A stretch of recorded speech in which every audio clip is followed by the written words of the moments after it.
ఎవరు తీసుకొచ్చారు మీ దగ్గరికి? నేను నైట్ అన్నారు కదా మేడం, అబార్షన్ చేస్తామని. అబార్షన్ చేస్తున్నావు మరి మీరే అన్నారు కదా రాత్రి, మీరు అన్నారు అబార్షన్ చేస్తున్నావు, మీరు కాంబో ఉంటే అబార్షన్ చేసి పంపించేస్తానని కూడా అన్నారు. హెమోగ్లోబిన్ 6% ఉన్నది, టీనేజ్ ప్రెగ్నెన్సీ, అబార్షన్ చేయడానికి what you have a right. నేను అబార్షన్ చేశానని ఎవరు చెప్పారండి? నేను అబార్షన్ చేశాను. అడ్మిట్ ఎందుకు చేస్తారు? అమ్మాయి అబార్షన్ చేయడానికి నాకు డాక్టర్ అడ్మిట్ చేశారని చెప్పారు. అబార్షన్ కాదు, నేను అడ్మిట్ చేశాను. ఎందుకు 23rd మీరు బ్లడ్ శాంపిల్స్ తీసుకున్నారు? అప్పుడు 6.2 గ్రామ్స్ ఉంది. దానికి అడ్మిట్ అయిన అమ్మాయి దేనికి అడ్మిట్ అయింది? 6.2 గ్రామ్స్. మరి నేను డాక్టర్ కి రిటికా ఇంటర్ ఫస్ట్ ఇయర్ విద్యార్థినికి అబార్షన్ చేయబోయారు. వికటించింది మైనర్ బాలిక, మగబిడ్డకు జన్మనిచ్చింది. ఇక అంబేద్కర్ కోనసీమ జిల్లా అమలాపురంలో ఈ దారుణమైన ఘటన తీవ్ర కలకలం రేపింది. మైనర్ బాలికకు అబార్షన్ చేయబోయిన డాక్టర్ శిరీష వ్యవహారంపై బాలల హక్కుల కమిషన్, వైద్య శాఖ ఉన్నతాధికారులు విచారణ చేస్తున్నారు. విద్యార్థిని గర్భవతిని చేసిన ప్రియుడు అలీపై కిడ్నాప్, అబార్షన్ యత్నం కేసులు కూడా నమోదయ్యాయి. ఇక అయితే అలీ పరారీలో ఉన్నారు. అతనికి సహకరించిన ముగ్గురు స్నేహితుల కోసం పోలీసులు గాలిస్తున్నారు.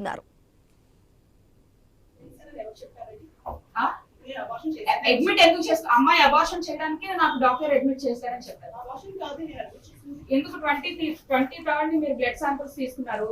అప్పుడు 6.2 గ్రామ్స్ ఉంది. దానికి అడ్మిట్ అయిన అమ్మాయి దేనికి అడ్మిట్ అయింది? 6.2 గ్రామ్స్. మరి నేను డాక్టర్ కి ప్రెగ్నెన్సీ అని చెప్పాను, కన్ఫర్మేషన్ అయ్యింది అని చెప్పి.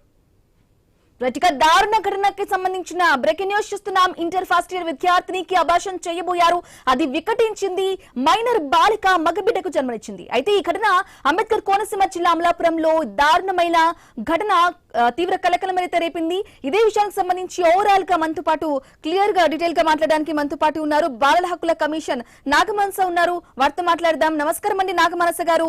ఒక ప్రాణాలతో చెలగాట మారుతున్నారని చెప్పుకోవాలి డాక్టర్లు. ఇంటర్ ఫస్ట్ ఇయర్ విద్యార్థినికి అబార్షన్ యత్నం అయితే జరిగినట్లుగా కూడా తెలుస్తూ ఉంది. మరి అబార్షన్ వికటించి మగబిడ్డకు జన్మనిచ్చింది. ఏం చెప్తారు నాగమనస గారు?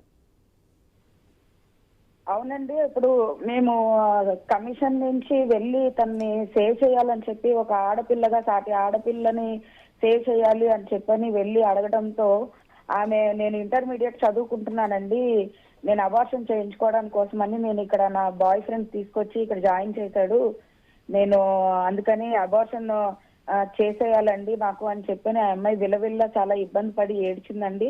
అంతేకాకుండా నాకు రాత్రి 2 గంటలకి టాబ్లెట్లు ఇచ్చారు డాక్టర్ గారు, ప్రొద్దుటికే నీకు అయిపోతుందమ్మా, ఇబ్బంది ఏమీ లేదు అని చెప్పని చెప్పడం కూడా జరిగిందండి. అక్కడ నాకు ఇన్ఫర్మేషన్ 6:30కి వచ్చిందండి. నేను 7 గంటలకల్లా హాస్పిటల్ దగ్గరికి వెళ్ళి ఉండేటప్పటికే ప్రెస్ వాళ్ళందరూ కూడా అక్కడే ఉన్నారు. మరి అక్కడ డాక్టర్ గారు అందుబాటులో లేరు. ఒకే ఒక స్టాఫ్ నర్సు ఒక ఆవిడ ఉన్నారు, ఏఎన్ఎం చేస్తున్నారంట ఆవిడ ఒక ఆవిడే ఉన్నారు. అయితే ఏంటి వివరాలని తెలుసుకునేటప్పటికి ఈవిడ సిహెచ్సి టీ గన్నవరంలో డాక్టర్ గా పనిచేస్తున్నారు, గవర్నమెంట్ డాక్టర్ ఈవిడ. ప్రైవేట్ గా హాస్పిటల్ పెట్టి ఎదర్ షటర్స్ డోర్స్ కూడా ఓపెన్ చేయకుండా బ్యాక్ ఎండ్ ఈ కేసు చేయడం జరిగింది. మరి ఆ తర్వాత ఆ అమ్మాయి చాలా నొప్పులకి లోనయ్యి గురి అయిన తర్వాత మరి అబార్ట్ అయిపోవడం కూడా జరిగింది. మరి వాళ్ళు చెప్పడం ఏంటి అంటే ఇది మగబిడ్డలాగా అనిపిస్తుంది అని చెప్పడం కూడా జరిగింది. దాని మీద తీవ్రంగా మేము ఇమ్మీడియట్ గా డిఎం అండ్ హెచ్ఓ గారికి ఇన్ఫార్మ్ చేయడం జరిగింది. మరి ఇటువంటివి టీసీ అండ్ పిఎన్డిటి యాక్ట్ ప్రకారంగా మరి ఇలాంటి చర్యలు తీసుకుంటే రూల్స్ వ్యతిరేకంగా మరి చేస్తే వాళ్ళని తక్షణమే వెంటనే మరి శిక్షించాలి అని చెప్పని, ఇటువంటి కల్చర్ మారాలి అని చెప్పని అవగాహన సదస్సులు ఇంకా మనం పెట్టాలి. అసలు టీసీ అండ్ పిఎన్డిటి యాక్ట్ కి మరి వీళ్ళు ఏం చేస్తున్నారు, వీళ్ళకంటూ కమిటీస్ ఉన్నాయో లేవో అనేది కూడా 2 నెలలకి 3 నెలలకి ఒకసారి రివ్యూ మీటింగ్స్ అనేవి కూడా జరగాలని చెప్పని మరి కోరుకుంటున్నామండి. నేను చూసిన మేరకు అమ్మాయి అయితే ఇప్పుడు సేఫ్ జోన్ లోనే ఉంది, కానీ ఇంకా కొంచెం బాధ అయితే వ్యక్తపరిచిందండి.